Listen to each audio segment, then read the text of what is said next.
All right. Cory Booker mentioned that 73% of terrorism-related offenders were from the right wing. Right. That's how he presented That's the numbers he used, yeah. That was from, I think, a GAO report. But according to a DHS report, 73% of terrorism-related offenses over the last 15 years were foreign-born. That tells a different story as well, doesn't it? Absolutely. Kyle Snyder, Director of Threat Information from Secure Freedom, is joining us now. Hey, Kyle, how are you? Hey, good morning. How you guys doing? I'm doing well. So what's the truth on this? When it comes to terror and threats to the U.S., I mean, do we know who these people are? Are there common threads? So what we saw from, you mentioned Cory Booker's sort of outrageous response the other day. The reason he's so outraged is that this runs entirely against the narrative that the left has been trying to promote about terrorism. This DHS report that they issued yesterday is on international terrorism. So it deals with the issue of international terrorism. It wouldn't deal with domestic groups such as Antifa, for example, or Earth Liberation Front, or neo-Nazis or something like that. So it's only dealing with international terrorism. But talking about international terrorism, which is the primary threat to this country, 73% were foreign-born. 254 of them were not U.S. citizens, and 148 of them were foreign-born and had been naturalized and received U.S. citizenship. So, the left has been trying to take the issue of borders and the issue of immigration out of the terrorism discussion. And this DHS report tells us something that we knew was obvious, but they didn't want to talk about, which is you can't do that and keep the country safe. All right, that tells a very different story then. And as a point I made a little earlier, we also know that they have tried to change some terrorist attacks into other things using other verbiage because it suits their agenda, for example, workplace violence. That's true. We have to be very careful with this study. One of the things that we know is that this is a study of international terrorism-related charges in federal courts over the past 16 or so years. So it's not counting cases where there were no terrorism-related charges filed, although it does include things like possession of a weapon of mass destruction or conspiracy to commit terror or immigration and naturalization fraud related to a terrorism offense. So it does include some charges that are not strictly terror attacks, but it's only counting charges and convictions.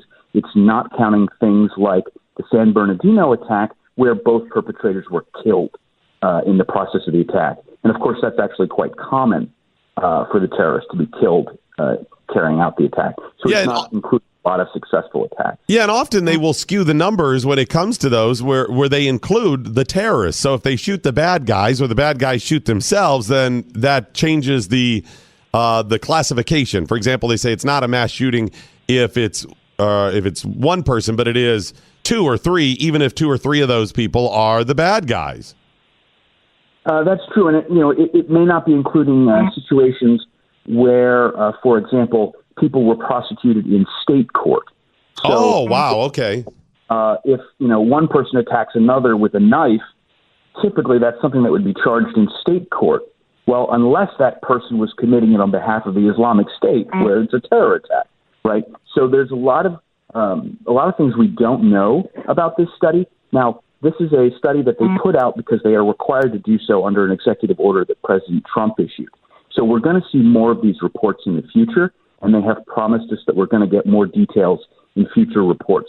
So we should be getting lists of perpetrators and convictions in future reports, so we'll actually be able to double-check their math in the future. But it's still a really interesting report because it runs so counter to that narrative that Booker was trying to push. And I just want the truth here. I mean, if I knew things like, the way they've manipulated workplace violence and all that stuff, Kyle, if they said, okay, here are the numbers, here's what we know, and here are the threats, and you're telling me that white people, if right-wing extremists, if conservative talk shows, whoever it is, are the biggest threat, fine. Let's take some extra scrutiny and scrutinize them a little bit more and do what we can. I'm fine with that. But I know how it's manipulated. Is there any way to get true numbers on this stuff? Because I saw Pajama's media story, fact check, 94% of U.S. terrorism fatalities are caused by Islamic extremists or Islamist Islamic terrorists. The problem is, as we've said, people skew what is considered terrorism. For example, Stephen Paddock in Las Vegas cannot be considered terrorism at this point because we don't know his ideology. So is there any way to really get an idea of who the biggest threat is? Yes, I think so. There has never really been any question from, our U.S. intelligence and security officials as to who the largest terrorism threat is to this country. And they are absolutely explicit that it's jihadist terrorism from groups trying to impose Sharia law, right? That was from the Trump administration's most recent national security strategy. So our top officials recognize that, in fact, Islamic terrorism is the genuine threat. This is a political narrative that's been pushed using studies which, as you said, are frankly embarrassing.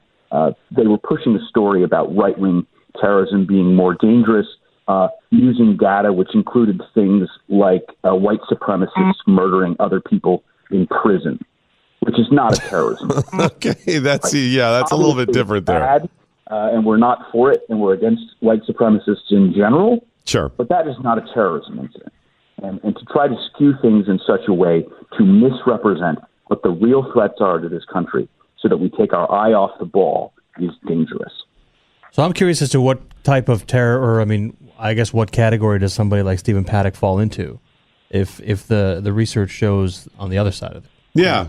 Is there a category for those? Does that fall under some kind of terrorism when someone does a mass shooting? It'll depend what his motives are. We don't have a domestic terrorism registry or a domestic terrorism entity list the way we do for foreign terrorist entities. So it's not possible for us to say, a guy like Stephen Paddock was a member of this domestic organization, ergo he's a terrorist.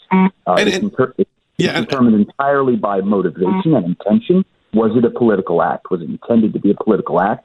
And if we don't know the answer to that, it becomes very difficult to answer. Yeah, and then we also have to not only figure that out, but we have to distinguish between, proof that he had where he was corresponding with certain people or writings that said, yes, I'm doing this for those extreme ideologies, or just ISIS coming out from halfway around the world saying, yep, he was working on our behalf, even though there's no other proof. We also have to determine if those are true, all of those claims. That's absolutely correct, yes.